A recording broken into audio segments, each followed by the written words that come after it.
Di wilayah Lampung, tepatnya di Desa Pekon Sukoharjo, Kecamatan Sukoharjo Pringsewu, terdapat sebuah sentra peternakan hewan unggas yang berasal dari daratan Amerika, yaitu ayam kalkun. Di atas tanah dengan luas sekitar 2 hektar ini, beragam jenis kalkun didatangkan dari berbagai negara untuk dikembangbiakkan.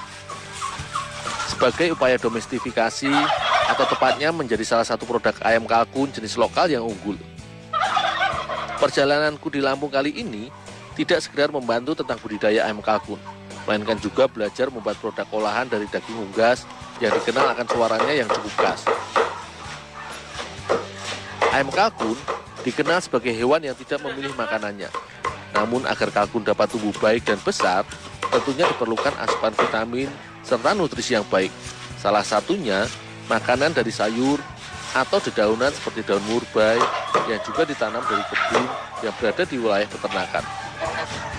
Tanaman murbei atau istilah latinnya Morus alba biasanya ditanam tidak untuk diambil buahnya saja, melainkan daun dari tanaman yang masih satu kerabat dengan pohon andalas ini dikenal juga merupakan sumber zat besi serta protein.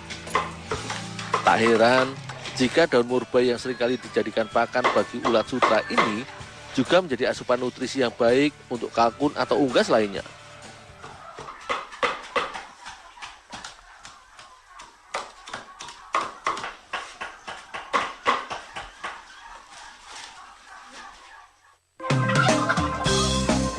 Agar menghasilkan daging yang berkualitas, 3 kali dalam sehari ayam kalkun yang sudah berusia sekitar 2 bulan ke atas harus diberi pakan yang bergizi yang mengandung sekitar 20-24% protein serta sayuran sekitar 70% seperti yang terdapat pada daun murbei. Selain itu, juga diberikan suplemen dan multivitamin agar ayam kalkun tidak mudah terserang penyakit. Ayam kalkun biasanya baru bisa dipanen ketika sudah memasuki usia 6 bulan ke atas. Meski ayam kalkun tergolong unggas yang dalam perkembangannya tidaklah sepesat ayam ternak, namun karena ukuran dagingnya yang besar dan dikenal lezat, hewan ini kini mulai banyak diternakkan di Indonesia.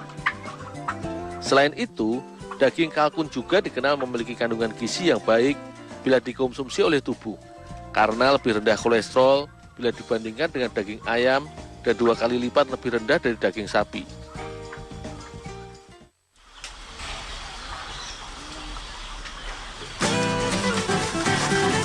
Di tempat peternakan kalkun yang sudah berdiri sejak tahun 2006 silam ini, tidak hanya menyediakan daging ayam kalkun mentah atau potongan yang biasa dikenal dengan istilah karkas, melainkan juga terdapat olahan seperti nugget, bakso, serta rolade dari daging kalkun.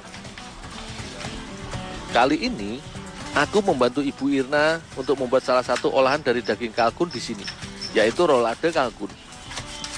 Sementara Ibu Irna menyiapkan beberapa rempah seperti cabai, bawang merah, bawang putih, serta jahe sebagai bumbu, aku menyiapkan daging kalkun. Daging ayam kalkun mempunyai tekstur yang lebih padat dan sedikit alot bila dibandingkan daging ayam. Agar mudah diolah, daging kalkun harus dipotong kecil dan dipisahkan dari tulangnya atau difilet.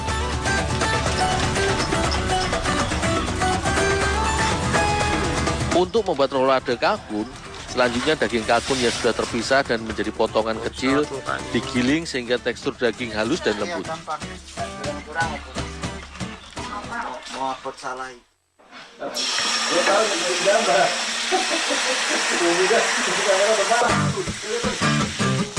Olahan yang biasanya dikenal terbuat dari daging cincang ini dinamakan rolade karena proses membuatnya yang dicincang halus kemudian digulung. Selanjutnya, Ibu Irna menyiapkan kulit luar dari telur sebagai pembungkus adonan.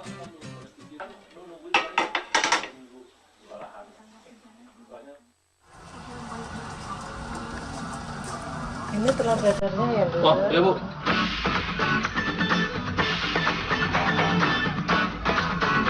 Rolade sendiri sebenarnya merupakan salah satu resep olahan makanan dari Eropa yang diperkenalkan ketika zaman pendudukan Belanda pada masa silam. Rolade konon berasal dari Prancis, roller yang berarti digulung. Proses selanjutnya, daging kalkun yang telah digiling halus tadi dibuat adonan dengan ditambahkan telur serta bumbu sederhana seperti garam dan merica. supaya menambah cita rasa dari daging kalkun yang dikenal gurih.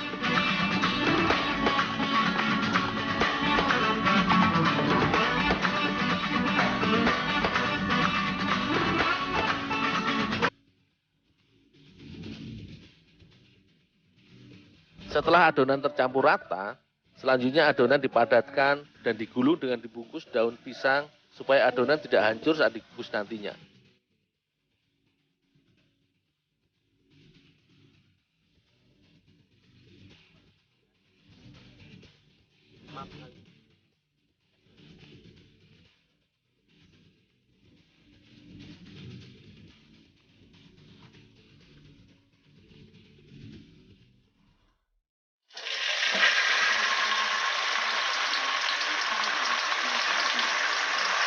Setelah diolah menjadi rolade, daging ayam kalkun juga diolah menjadi salah satu resep masakan khas Lampung yang dikenal akan sensasi rasanya yang gurih dan menggugah selera, yaitu gulai taboh. Proses pembuatan gulai taboh sebenarnya hampir sama dengan proses pembuatan resep masakan gulai lainnya.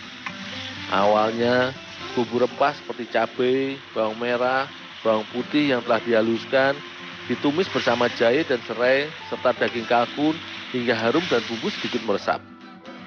Layaknya masakan gulai lainnya yang bercita rasa gurih. Tak lupa ditambahkan santan kelapa dan juga daun murbei. Dimasak hingga daging sedikit lunak, serta bumbu meresap sempurna.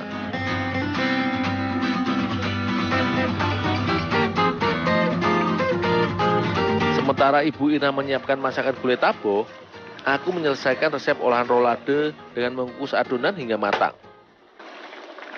Beresin dulu. Oh ya, Bu. Kan lebih stabil ya. Kalau di bawah gini kan